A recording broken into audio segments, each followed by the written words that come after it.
নিজের কলিজার টুকরো মাত্র 4 বছরের সন্তানকে কেউ কিভাবে বিক্রি করতে পারে? একটা রুটি কেনার জন্য পরিবারের বাকিদের দুমুঠো অন্ন জোগানোর জন্য আজ আফগানিস্তানের হাজারো বাবা মা এই চরম নিষ্ঠুর সিদ্ধান্ত নিতে বাধ্য হচ্ছেন। বিশ্বজুড়ে মানুষ যখন আধুনিক কৃত্রিম বুদ্ধিমত্তা আর স্পেস টেকনোলজির উৎসবে মেতেছে, তখনই 2026 সালের এই মুহূর্তে এসেও আফগানিস্তানের প্রায় 2,19,00,000 মানুষ তীব্র খাদ্য সংকটে ভুগছে। অর্থাৎ প্রতি 2 জন আফগানের মধ্যে একজন আজ ক্ষুধার্ত। কিন্তু কেন? তারা কি অলস, নাকি তাদের দেশ চালানোর কোনো অর্থ নেই? বিশ্বব্যাংক বা IMF থেকে সুদে ঋণ নিয়ে তারা কেন দেশ সচল করছে না? কেন বা আমেরিকার ভয়ে কোনো দেশ তাদের দিকে সাহায্যের হাত বাড়াচ্ছে না? আজ আমরা ইমোশন দিয়ে নয়, গভীর তত্ত্ব এবং আন্তর্জাতিক রাজনৈতিক জটিল দাবা খেলার আসল সত্যিটা উন্মোচন করব।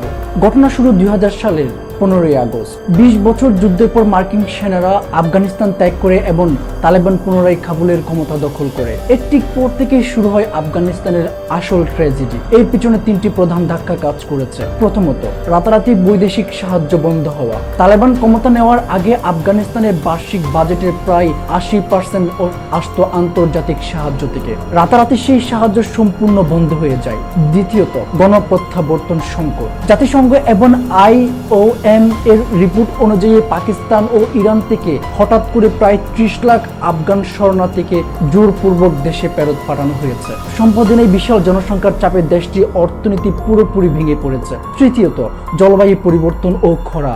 আফগানিস্তানের টানা কয়েক বছরের তীব্র খরা কারণে প্রায় 80% গমের চাষ নষ্ট হয়ে গেছে। খাবারের অভাব আজ এতটাই তীব্র যে নবজাতক এবং শিশুদের পুষ্টির অভাবে মৃত্যু ঠেকাতে বাবা মায়েরা তাদের কন্যা সন্তানদের বিয়ে বা কাজের উদ্দেশ্যে কয়েক হাজার আফগানির বিনিময়ে বিক্রি করতে বাধ্য হচ্ছেন। এটি কোনো শখ নয়, এটি বেঁচে থাকার শেষ মরিয়া চেষ্টা। এখন আপনাদের মনে প্রশ্ন আসতে পারে, পৃথিবীর অন্য সব দেশ যেমন অর্থনৈতিক সংকটে পড়লে বিশ্বব্যাংক বা IMF থেকে কোটি কোটি ডলার ঋণ নেয়, আফগানিস্তান তা কেন করছে না? এর পিছনে রয়েছে তীব্র ধর্মীয় ও রাজনৈতিক কারণ। প্রথম কারণ, আল্লাহর বয়ে সুদের নিষেধাজ্ঞা। আন্তর্জাতিক ব্যাংকিং ডেটা অনুযায়ী তালেবান সরকার দেশটির পুরোপুরি ব্যাংকিং ব্যবস্থাকে সম্পূর্ণ ইসলামী শরিয়া ভিত্তিক অর্থনৈতিক মডেলে রূপান্তর করেছে। ইসলামী সুদ দেওয়া ও নেওয়া দুটোই কবিরা গুনাহ। তাই তারা আল্লাহর বয়ে আন্তর্জাতিক সুদের ঋণের পেছনে ছুটছে না, সমস্ত ব্যাংকিং চুক্তিকে সুদবিহীন ইসলামিক ফাইন্যান্স কন্ট্রাক্ট রূপান্তর করেছে। দ্বিতীয় কারণ,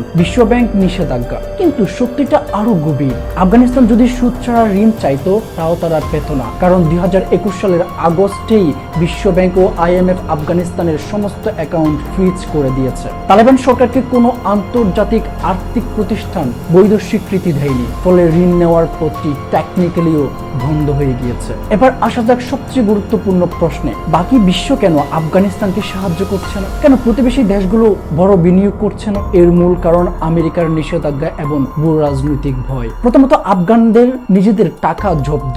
মার্কিন যুক্তরাষ্ট্রে আফগানিস্তানের কেন্দ্রীয় ব্যাংকের প্রায় $7 বিলিয়ন বা 70 কোটি টাকার সম্পদ জমা ছিল। তালেবান ক্ষমতায় আসার পর মার্কিন সরকার সেই পুরো টাকা ফ্রিজ বা জব্দ করে দেয়। ইউরোপীয় দেশগুলো আরো প্রায় $2 বিলিয়ন জব্দ করে। অর্থাৎ আফগানদের নিজেদের টাকাই তাদের ব্যবহার করতে দেওয়া হচ্ছে না। দ্বিতীয়ত, সেকেন্ডারি স্যাংশনসের ভয়। মার্কিন ট্রেজারি বিভাগ তালেবানকে ব্লক লিস্টে রেখেছে। এরপরে আমেরিকার সেকেন্ডারি স্যাংশনস বা নিষেধাজ্ঞার ভয় রয়েছে। যদি কোনো দেশ বা বিদেশি ব্যাংক আফগানিস্তানের সাথে সরাসরি বড় কোনো বাণিজ্য বা আর্থিক লেনদেন করে, তবে আমেরিকা সেই দেশের উপর নিষেধাজ্ঞা আরোপ করতে পারে। এই মার্কিন অর্থনৈতিক অবরোধের ভয়ে বিশ্বের কোনো দেশ বা বড় ব্যাংক আফগানিস্তানের সাথে সরাসরি অর্থনৈতিক সম্পর্ক গড়তে সাহস পাচ্ছে না।